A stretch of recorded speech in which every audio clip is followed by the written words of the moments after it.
Let me tell you something right off the bat. If you're on a team right now and someone tells you, we're like a family here, I want you to pause and really ask yourself, is that what you're looking for? Because a Mars mission isn't a family. It's not your grandma's house. It's not Thanksgiving dinner. It's not a place where everyone gets a hug just for showing up. A mission to Mars is a high-performing crew, and not everyone belongs on the ship. I want to tell you a story. NASA once ran a simulation for a long-haul space mission. 6 astronauts living in a sealed dome for over a year. No phones, no distractions, just science, silence, and each other.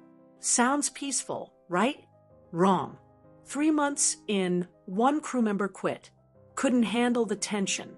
6 months in, the mission commander had to reshuffle roles because of repeated communication breakdowns.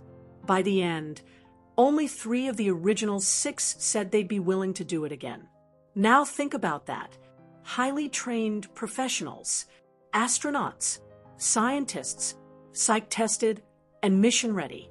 And even they struggled, because being in a high-stakes environment with other high performers is hard, because accountability hurts, because excellence demands pressure. Now, imagine if the NASA handbook said, we're a family. Everyone's voice matters equally. No conflict, no hierarchy. We all just vibe. Do you think that ship makes it to Mars? Do you think the mission launches? Hell no. A crew isn't a family. A crew is a set of roles, linked by trust, aligned by purpose, held together by the shared weight of urgency. I lead a few projects these days that honestly feel like Mars missions. One of them is a startup building wildfire detection AI. Another's in clean water systems for underserved areas. And here's what I've learned. The best part about building these projects, the people. The worst part, the people. See, people come in thinking they're signing up for a campfire. And I'm like, nope, you signed up for the rocket. And rockets don't leave the ground with dead weight. Let me give you another story. A friend of mine, Sarah, used to work on a robotics project in Antarctica. Every member of the team had 2 jobs, their specialty and survival. If someone slacked on heating maintenance because that's not their passion, everyone froze. No one was allowed to just be there. You either carried weight or you got in the way. And that's the rule in real performance environments. You contribute or you compromise. Look, I know it sounds harsh, but it's honest. And if you're someone who can't sleep because you know you're not living up to your potential, if you're someone who wants to be used up by greatness to see what you're made of, then you want to be on this kind of crew. The kind that calls their shot. The kind that trains when no one's watching. The kind that's not scared of hard conversations, because excellence requires friction. Have you ever watched a rocket launch? There's that countdown, that slow tension, then ignition. And if one thing goes wrong in the choreography, the whole mission is aborted. That's how precision works. That's how teams work.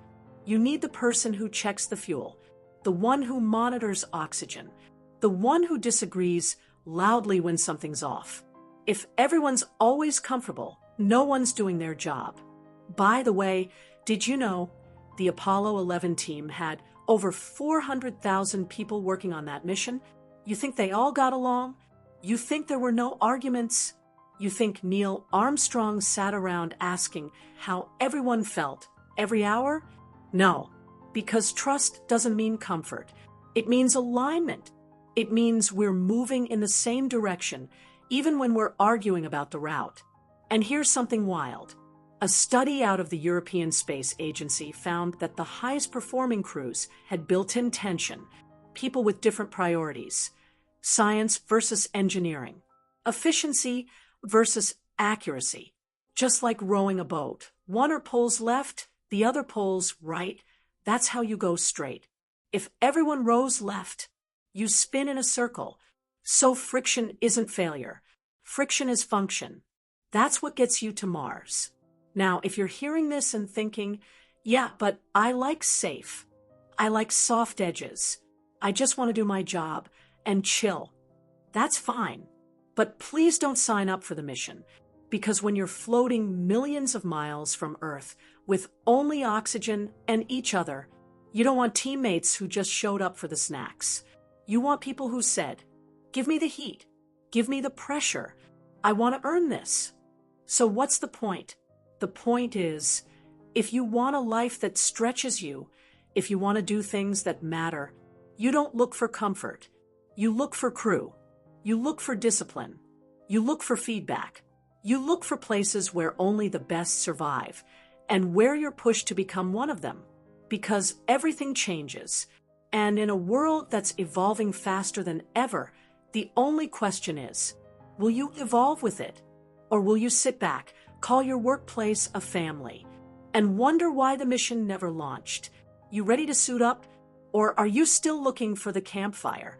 Because this isn't a story about staying warm. This is a story about reaching Mars. And only crews get there.